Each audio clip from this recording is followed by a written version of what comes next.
Yeah, mate. AF intake. So I finally got the carby back on. A Walbro carby off a 372 Haas Farm original. Where the cable was originally connected, that part there it was, that was broken. Tree fell on it. So I established that. We checked it again. Funny enough. Now I've got the pulse line connected up. Now this is a 52cc cylinder.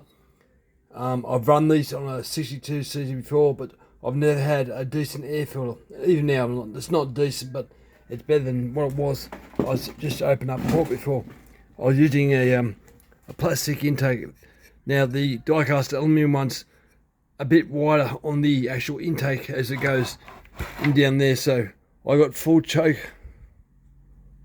movement now. So there's no interference there. I put a longer fuel line on, not by much. The choke, I'll adjust the lever to go down here and clamp that down with the original plastic cover. So that's not an issue. Pulse line is original, so that's not an issue. That's a 372 intake boot. I made my own bracket for the actual intake on the middle, actual source. So now these things have a really big intake, funny enough.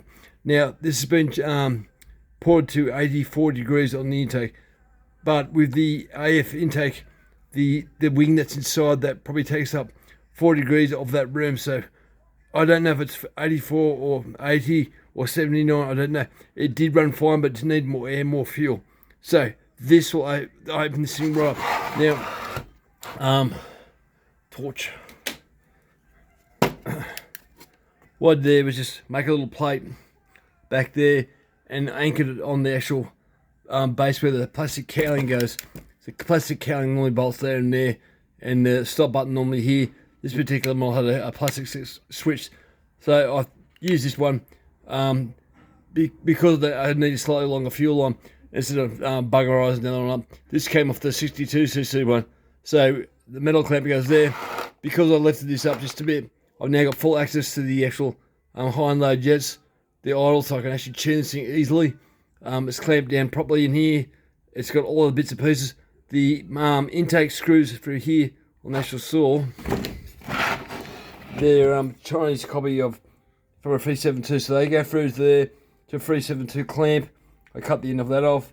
So that, yeah, basically, the muffler's a twin port muffler. And the bigger table. I've worked out a way how to gut these now without pulling them apart, so there's no guts on this at all. But you can't see that. So I pulled the muffler so it's completely hollow and it's got more of a bark noise to it. So, only thing I haven't done was advance the timing, which probably will happen because this thing should go berserk. Oh, the air intake that normally sits here, that's normally a flat piece of steel through here. I don't have, well, these are similar to a Husqvarna coffee top thing, but there's no way for the air to get into the intake and get fresh air, so I'll open this hole up here. Some of the upmarket 62cc is actually open about that size, so I just copied that. I should go around there, but that'll throw air up, cool it down, no vapor locks. But yeah, almost ready to start this thing. I'll put the head back together, but it's getting too late now to actually start. But it looks to me had a big car because this will feed. With the 62, you can actually feel this thing hauling ass. So most saw, you give them more air and give them more fuel, they will go if you port them and let them feed. So the cylinder's been tricked out and cleaned right up, so the flow to the muffler and all that, there's no trick, no steps or nothing.